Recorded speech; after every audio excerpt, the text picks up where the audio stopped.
Welcome back, guys. Well, today I'm here back at Gilligallou Bird chatting with my friend Bob. He's got some really cool spring camping gear for your next birding trip, and we're going to talk about how to prepare your yard for spring for both birds and insects. Let's go inside and chat with Bob.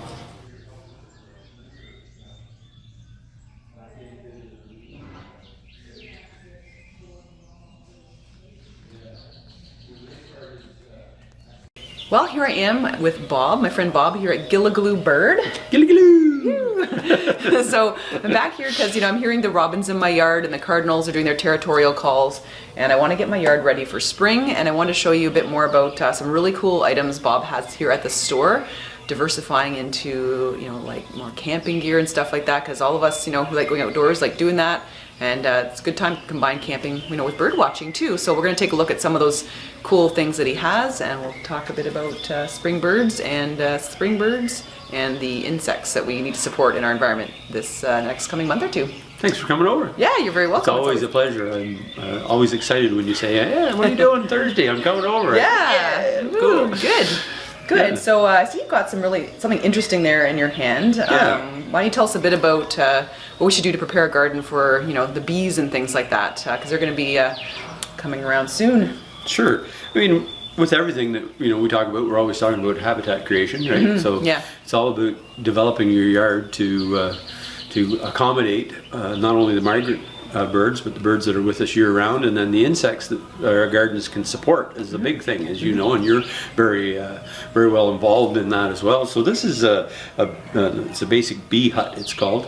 You can see the look at the little tubes kind of up in there, eh? Yeah, so there's a variety of different types of bees. I can't name them all. There's sweat bees, cutter bees, mason bees, all kinds of different bees that are non-production bees. Okay, yeah. But they're heavy pollinators. Ah, very important. So yeah. Not just about the honey. Yes, not just about the honey. So you can put these up. We have a couple different options, but this is a basic thing. So this end threads off. Mm-hmm. You stick that up, put that back on, away you go. Oh, okay. Inside the lip here, you can also place larvae in there. This supplier, I can get bee larvae. Okay. And then when they hatch, they just go right from the larva right into the tubes and start their process. And then they're in your yard and doing your garden. So that's why we talk about native grasses and flowers and what have you, so that the pollinators carry things on. Yeah, and I see that you have some stock here of some really awesome seed products, so that people can really make their garden biodiverse to attract pollinators. So, what's your favorite mix for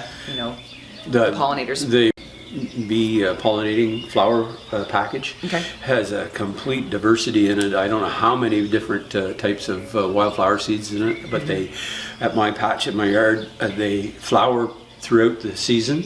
Some early spring, midsummer, and then into fall. They continue to flower all the time, and they're so colorful and beautiful that it has to be one of my favorite. And it's amazing how fast things find it. That's the thing that always gets me, is there's a flower up and bang, there's a bug on it. Well, they're very colorful flowers too, so it's beautiful for us to look at, but also attracts in the insects as well. Absolutely. Yeah. And a lot of things said about here in the cardinals and things, like they're considered an early nester, so they're getting started. Yeah. So their mating calls and courtship calls are starting, as are the robins. A lot of them didn't leave. They stayed all winter. And a lot of them did. So, but it's been a weird winter, and it's continuing to kind of be a different spring as well, as to who's here and who isn't. So yeah, like I was saying, I was driving around, I thought I saw like a shorebird basically popping around in the snow. So I think some of them are coming back, and some, early. So how can we support some of the early migratory birds that are coming into our yards? Like, what should we be doing to make our yard friendly for them? Yeah, so we, habitat, we can't do too much about right now because we're covered in snow. So, so if there's shelter, so any of our nesting boxes and stuff, we always say to people, clean it out in the fall for sure. Yeah. So you're not disturbing them, right? This time of year, yeah. But then check it in the spring, because they may use it as a roosting box. So that supports them in the cold weather and what have you. Because we've been known to get some blasts of snow and ice, this time of year as well, in March. So they'll use the boxes just to kind of house themselves. And then a diversity of food stuff. So we have everything from dried mealworms through to dried cranberries. Oh, cool. And, and everything in between that helps them with that stuff. So I feel personally, and I've probably mentioned it before, that if you support everybody in that fashion, they'll live with you. You know. Yeah, around your place there, because exactly. you have a good habitat to support them. Exactly. It's an interesting thing we say about this winter, just back up a little bit, the eastern bluebirds. I did a bunch of stuff on Instagram stories. I do an Instagram story every morning about something, in case you want to know. Yeah, check them out on Instagram. I'll put the link below or right here actually, so you can get in touch with Bob. But eastern bluebirds are really cool in that they spend a lot of time in the southern U.S. in the wintertime, of course. But some birds nest there and don't migrate, and some birds migrate. And then the birds that migrate only are forced as far south as the weather makes them. So that's why we've had lots of bluebirds this year, because the weather hasn't forced them to be on. So I've had people come flying in the door, I got bluebird! Well, that's so cool. I'd love to have those at the cabin. I think this year I might plan on putting some bluebird boxes around by our field. Great habitat, and I really need to support them, you know, coming in. Absolutely. I think that, you know, you should probably invite me up. We should have a work bee day. Absolutely, yeah. Put them to work, putting up a bunch of, I think it'd be a great idea. Bluebird houses. That'd be great. Yeah. Cool. So so getting your you know, getting some bird houses out there, because birds are roosting this time of year and they'll be nesting really soon. So making sure they're nice and clean and tidy. What about our bird feeders that we've left out all winter? Maybe we haven't put some seeds in them. Should we clean them out for the spring birds? Absolutely. Yeah, I have talked about, you know, spring and fall kind of good cleanup, particularly spring, because it's been in there this past winter. Things have been wet, things have been frozen, things have been wet, things have been frozen. So give it a good clean out. I showcased a video on our YouTube channel with that big red feeder over there on how you know, get the stuff out of this center, and take a mild bleach even and a good scrub brush and give it a brush. If you clean your feeders and get them all set for spring, you're good to go. And then it's a nice time to change up and maybe kind of get into some Niger seed or some finch blends with a finch tube, because the finches are starting to continue to show up, and we get birds in winter we don't get in summer, and we get birds in summer we don't get in winter. So it's a great time to kind of start that. Yeah, I mean, going through kind of my logbooks personally of like what's come around, what time, to kind of know what to put out. Certainly we've had year-round goldfinches, so I've been supporting them throughout the winter, but some don't, and so now they're going to be coming through again. So make sure you get those Niger seed socks out there.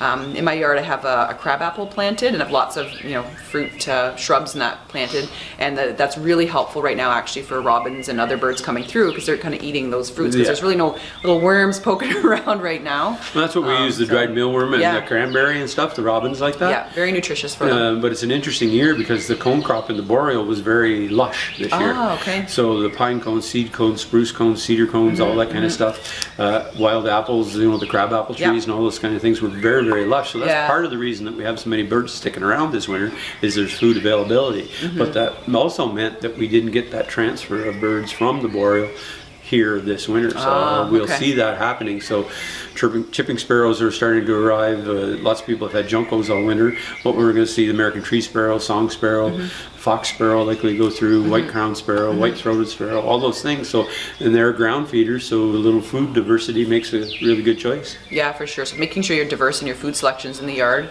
And also, you know, when the orioles start coming through, some people put like jelly and stuff like that and fresh fruit out for them as well. Like last year they were coming in just starving. Yes. Our winter was really long, and I just know we just couldn't keep up with putting enough fruit and jelly out for them, because they were just, they were just starved. So. Yeah, everybody asked me about the orioles, and my mom always used to say at our old farm we had, when I was a kid, we had an old sustainable orchard there, and every time Mother seen the apple blossoms, she'd say, "Oh, get ready, the orioles will be here soon, the apple blossoms are out." Yeah. So about that time, so you can prepare there. We've got a whole host of things coming in to support the orioles here in the next few weeks. That's good. And the hummingbirds will start coming back. I know I have one in at the cabin, or two. Every year they seem to come back around the same time, and so, you know, I kind of look at my logbook there and kind of get the get the feeders out, and the non-colored sugar solution is really important to put out for them to help them out. Logbook, eh? Good for you. Yeah, well, just like recording all of the species when they come back, when you see them, because you can kind of see changes from year to year.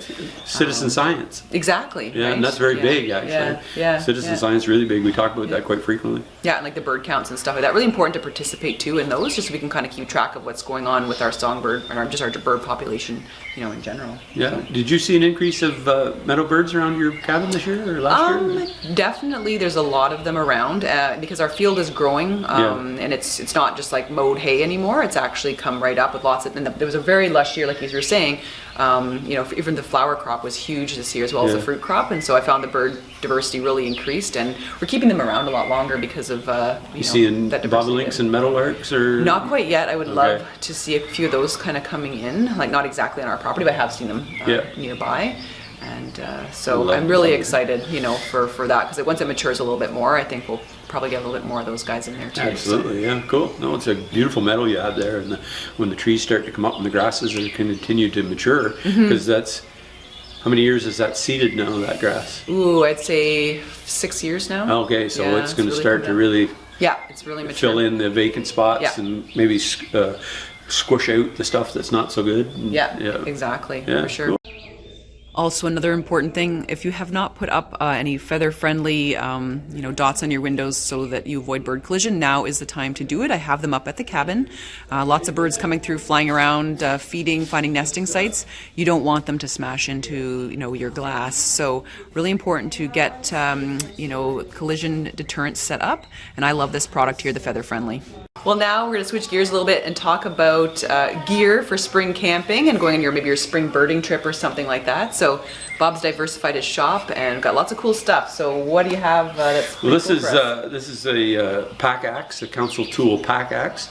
Look at that. Yeah, it's part of their premium line. That's there's some weight to that. It's a 2-pound head with a 24-inch hickory handle. Ooh, yeah. Lots of different little features that people really kind of don't understand a little bit sometimes, is that it's a fully forged head. So it's not a, sometimes in big box store axes and stuff, they have a plug that they veneer with steel. Okay. This is solid steel, forged at both ends as well. So it's a hammer on that back end, forged, and then the blade on the front end. You notice here the bearding, they call it here. Yeah, that's really cool. So this is fashioned after the Hudson Bay head. Oh, okay. And so it was a utility tool. You can just leave that off for a second. Okay. So if you think of back in the day, so for skinning, you can use it for skinning. You can use it for limbing. You can get it collecting wood, of course, and that's what this bearding is all about. So it doesn't wedge into a tree. So if it goes in, you have some airspace to try to get it out. Okay. Solid hickory with a softwood eye in the top for holding it into place. Nice. And as I say, forged on this end so it can be a hammer. The other thing is that it's what they call a grade A handle. And I don't know if you can see the grain. See how it runs vertical? Yeah. And not horizontally. So it's running linear with the end of the handle, so that increases the handle strength. Nice and strong. Tenfold. I bring them in all with masks or sheaths.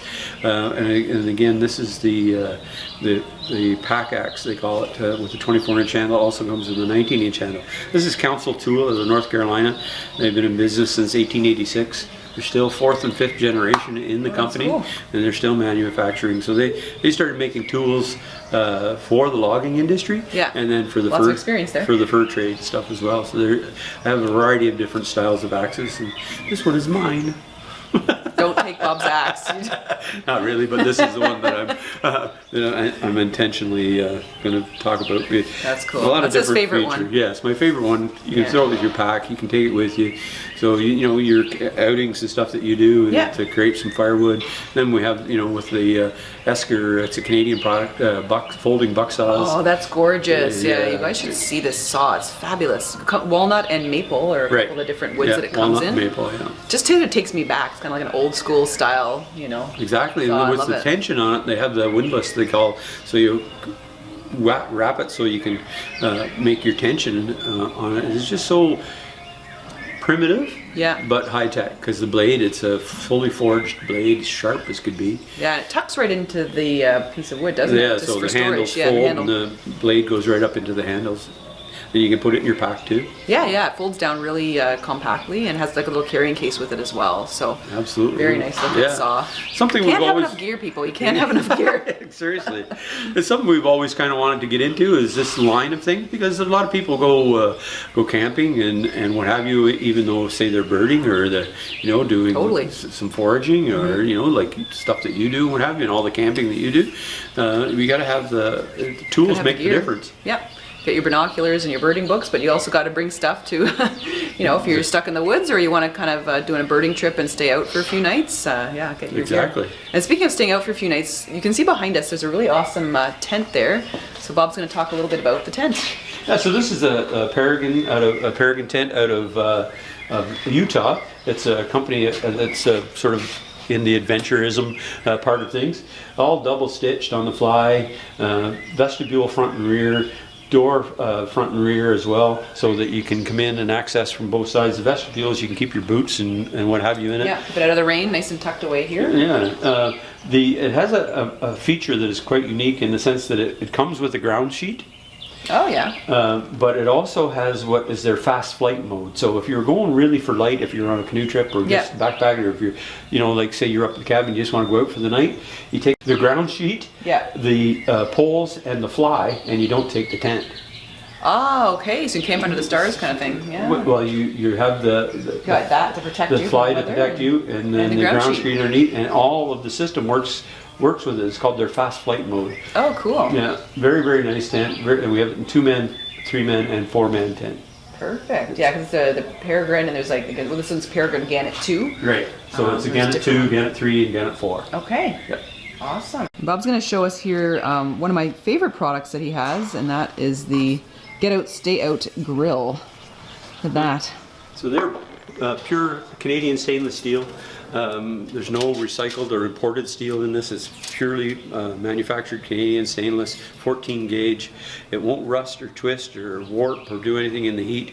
It folds completely up so that you can put it in your, it comes in it with a carrying sack that goes with it. So this is the mini, and we have one that's twice the size as a full-size camp. I think that's the one you have, is the full-size one. Yeah, that's right. I got the big one. Yeah. Yeah, and it's other unique is that this one has 2 cooking levels, so you can fold one leg over and make it even closer if you want to get down, if it was windy or whatever, you can get down in closer to the fire. The top is fully, so it folds right down for transportation, or it has a variety of different positions for cooking, or you can get it right out of the way and have a bigger cooking surface. Or if you've got something already done, you want to kind of keep it warm, you can put it up here. I love mine. I have it at the camp, and it's absolutely amazing to cook on. Yeah, it's a real asset. I'm so happy I got mine. And what's a camping trip without bringing things to cook some amazing food? And Bob's a really good cook, so thank you. What do we have here? So this is the GSI medium base camp pot set. Full Teflon pans. Comes with a series of medium pot and large pot. Has a detachable handle, so that you can go from pot to pot to pot from fire. Fully Teflon on the interior. Perfect. There's the medium and the large is in my hand here. And then it also comes with 1 plate. Well, there you go. Where's my plate? Yeah, I guess so. We'll have to talk about that, eh? But it can go right into the fire, or you can cook on your grill, or cook on your Coleman stove, or your fire, whatever kind of stove you have. And they're just, I have an older version of this that I've had for years, and I really enjoy it. Just show a little bit of an exploded diagram here of what it looks like, and you can see all the different things you have there. Your lid, fry pan, 2-liter pot. There's a cutting board, which is like also a plate. And the gripper and the sack it comes in. So lots of cool supplies in there. And it packs down really, really small. Yeah. So and we have this little mesh bag that it goes into, so you can carry it, put it in your barrel or whatever you've got to that you're camping with, or your rough sack, and away you go. Well, I want to take this opportunity to thank Bob so much for having me back my pleasure. to the store and talking about awesome gear you guys can pick up. Time to start thinking about that stuff. And also how to prepare our yards for the spring migrants. So thank you so much. Spring's coming. Thank you very much. I appreciate it every time. We got to get out in the woods one of these days. Yeah, for sure. Do some spring birding. So I'll put a link to Bob's social media right here, so you guys can follow him as well. Hope you guys have a wonderful week as always. Take care.